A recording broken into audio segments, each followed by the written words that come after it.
New Year, everybody. Welcome to 2024. Wanted to kick us off with some wisdom to start the year, courtesy of Morgan Housel, who's an author that we like in this office. He wrote a book called The Psychology of Money. Several of us have read. Very good book. He's got a new book coming out, and that's why he was interviewed by Bottom Line Personal, which is a magazine and the source of this information for our time today. So in this new book he's got coming out, he was quoting Jeff Bezos, and they were considering something that gets considered a lot around every new year, which is the future and predictions. And specifically, there was a portion where they were looking at change over the next 10 years. And what Housel did was kind of flip that around to advance the idea that, hey, when you look at change over the next 10 years, very hard to make any reliable predictions about that. But there are some things that happen so reliably that are not likely to change. It can be easier to identify some of those things that can then help us to prepare for them. So things not likely to change in the next 10 years. The first one is the one none of us like to see, but it keeps happening. Massive shock to the economy and the world that few will see coming. The reason why we know this is because it just keeps happening, sometimes more frequently than every 10 years.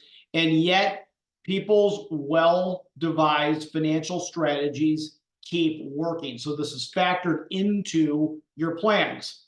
So big message from us on that is, there you go. Now you won't be surprised when it happens. The second thing is that the American standard of living will rise. Yet people are convinced, many are convinced, that things were better in the past. Why is that? And the reason why that is has to do with the way we process the past and our expectations for the future.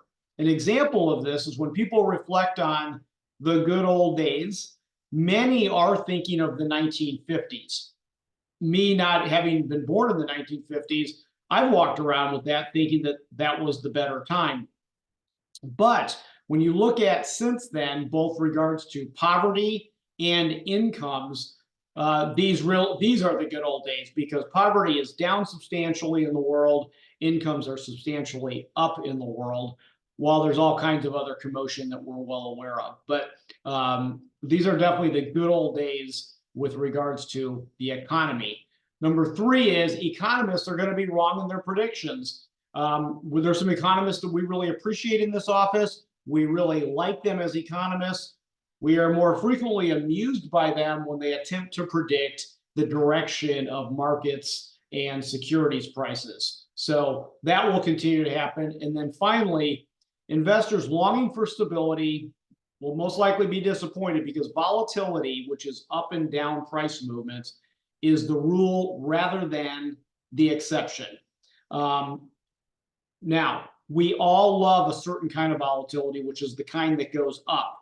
The reason why we always counsel to put up with the volatility is because we get more up than down. And by putting up with that, it produces the results that give us the results that enable the plans to reach their finish lines and have it satisfy what the objectives were. So it works long term. It's just something that we have to put up with. Down volatility, Housel has an interesting take on that, is that he goes back and he looks through some of the great advances and breakthroughs that happened during the down times. There were amazing companies that were hatched during the Great Depression, for example. And in World War II, there was a whole lot of medical advancements that came about as a result of all the battlefield injuries and devastation that happened to people that advanced a lot of things medically. So there's positives to come out of the negatives. And the big thing that we want you to take away from this opening little piece is that stick to your plan, look ahead, because all of the conditions, the ups and the downs, they pass. The plan will take those into account. So we've already got several of you booked to do reviews this year. If you want to talk about something sooner than when we get to you to propose that, by all means, reach out. Thanks a lot, and we look forward to touching base throughout the year.